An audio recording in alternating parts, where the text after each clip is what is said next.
Og i dag er den her Yamaha MT 07'er, som skal skifte komplet kædekit og kædeslæde. Eller kædeglider, man kalder det, hvad man vil. Alle stumperne her, de er købt ved MC Importen i Horsens. Der kommer at være en link nede i beskrivelsen. Det er mcimporten.dk i Horsens. Der er slæde, kæde og kittet der. Og så har vi tørspray til kæden. Jeg starter med at tage skjolden af her. For helvede, der skal der varmt den motorcykel. Jeg skulle tro, hvad du vil køre. Ja, lille tur.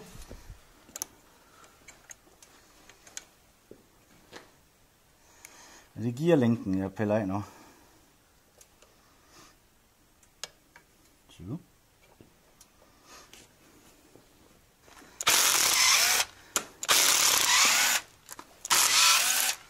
Yes. Den får vi renset derovre. Du kan se, at jeg er lidt snaster rundt der. Der sidder sådan en her, den kan vi også lige. Sådan ser det ud, når man smører den med fedt. Det er sådan noget vinter.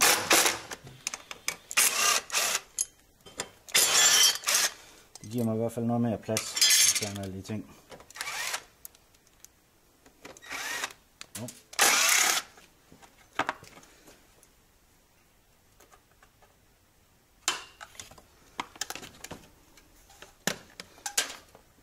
Det ser godt ind.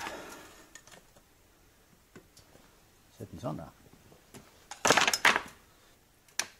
Så. Det der skal nok også lige lægges i blod. Så må man se. Så nu kan jeg sgu komme til den. Ja, nu skal kæden af, og nu prøver jeg med en boldsaks og se om det går. Det er ikke sikkert. Det er kæden er alt for. Nej, det er den ikke.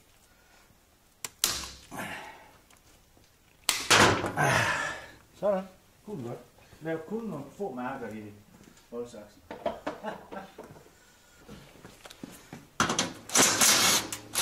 Den har nemlig heller ikke særlig mange punkter under neden. Hvad har den ikke? Den har ikke særlig mange punkter under neden, hvor du kan støtte. Du har bundkart. Eller heroppe måske. Nej, det kan man ikke komme til at få udstilling på den anden side. Men det her er også fint.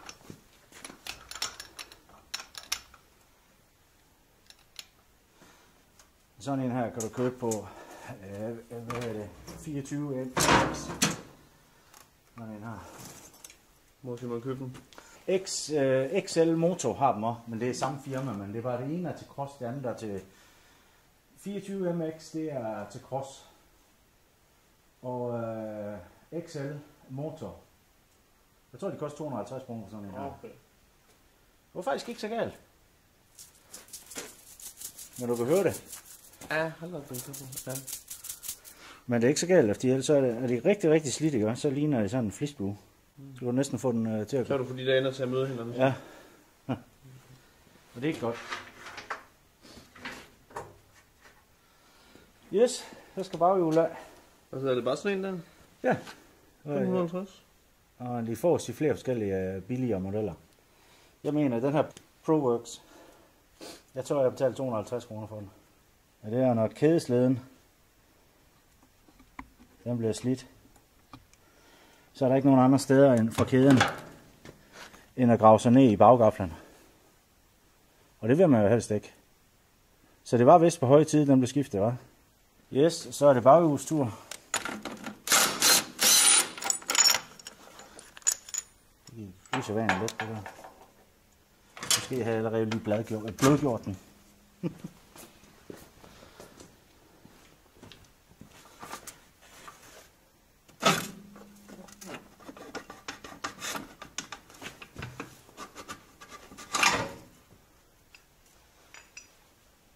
Alu-aksel.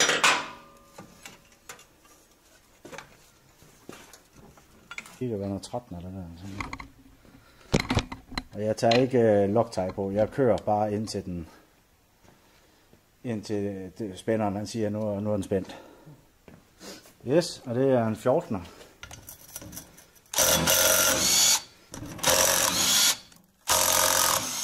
Og til de 3 andre, der bruger jeg lige min lille breakerbar. Skal der være besværligt.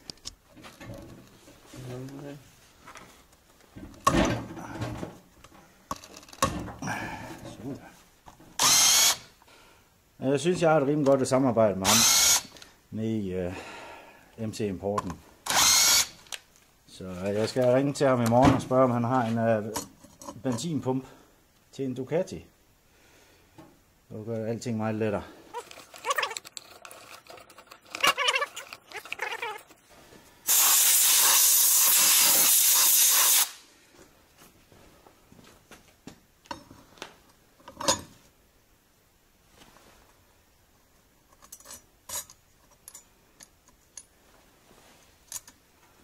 Og det her, det spænder jeg bare til, hvad den elektriske boldspænder, den kan klare. Så får det være det. Men jeg tror, jeg sætter den nye kæde på, før jeg sætter baghjulet tilbage igen. Jeg har ikke det rigtige værktøj til at nitte med. Så jeg bruger en skruestik og en dorn. Det har jeg gjort før.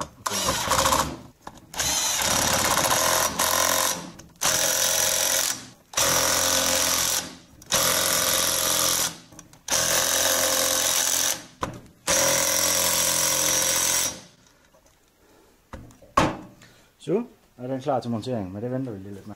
Yes, så er det forreste tandhjul, der skal af. Og til den der bruger jeg godt nok luftnøgle.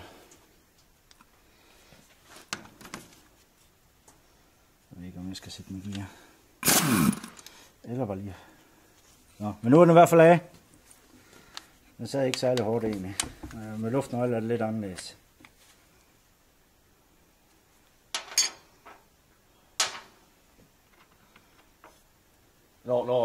Man kan se på tandhjulen, og man kigger ordentligt efter, at de begynder at lave bølger den her vej. Så er det også tegn på, at den er slidt, så det var faktisk okay. Det er i hvert fald det første klassisk, du kan se, om du kigger ordentligt efter. Jeg kan godt se de der, de sådan... Ja, de begynder at lave bølger. Ja. Så jeg ved ikke, om vi lige skal prøve at rengøre det en lille smule. Skal vi gøre det? Vi tager lige en balje under, så tager vi lige en lille smule af noget opløsning. Fedtopløsning, og så lige gøre det bedste, vi kan gøre ud af situationen lige nu, uden at lave det helt store. Yes, og som jeg ikke har det rigtige nitteværktøj, så får jeg lave mit egen nitteværktøj. Så her er mit nitteværktøj, en skruestik, kræver en mukkert og en dorn, der er tilpasset. Og lige sætte på den kædeslæde der omme i malingen, det gør ikke rigtig noget.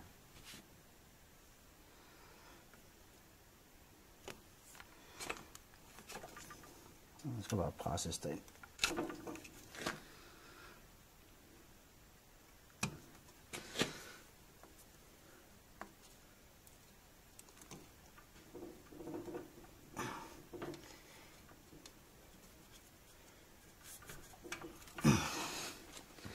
Så jeg får fortandhjul på.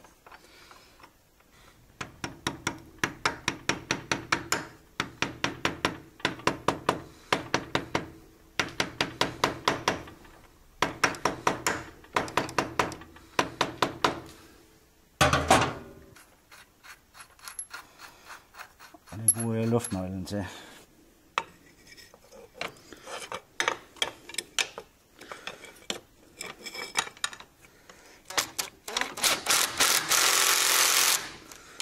Yes. En hammer. Lige en lille mærke der.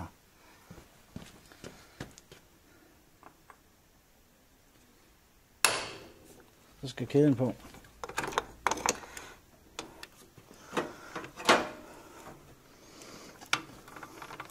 Ja, nu glemte jeg jo så at vise, hvordan jeg nitter kæder sammen. Jeg sætter kæden til den lille smule til den hårde side. Nej, det er faktisk meget godt.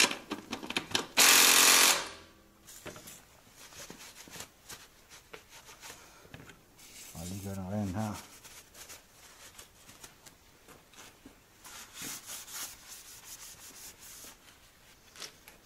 Hvor er den anden tabt mig? Og nu er stjålet den. Der er sikkert. Se. Jeg fandt en 12'er i stedet.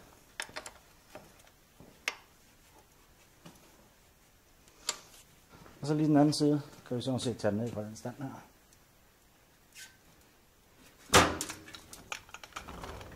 Så skal jeg bare lige rense de sidste ting, så vi kan sætte alt plastik og metal tilbage. Og nu ja, jeg ved ikke helt, hvad man kalder sådan en, men den er i hvert fald, det er den, der gør, at kan hjælpe til, at kæden ikke krøller sig op, om den springer og trækker hul igennem blokken.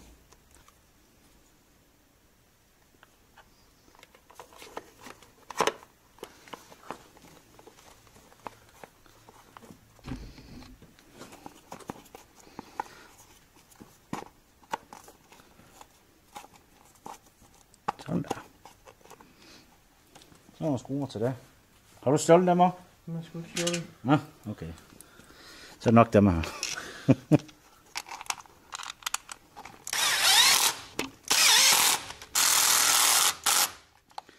Den gik lidt hårdt.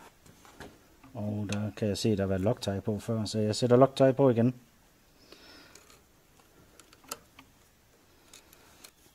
Yes, så får den lige lidt Loctite.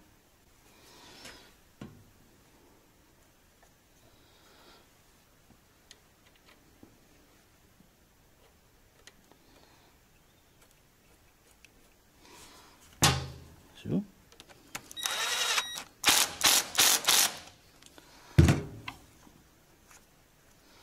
Sådan, så er vi ved at være der.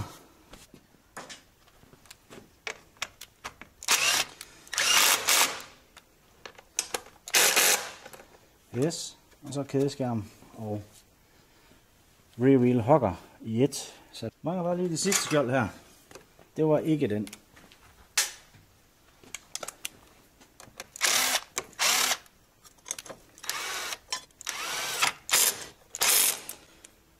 Så er den færdig.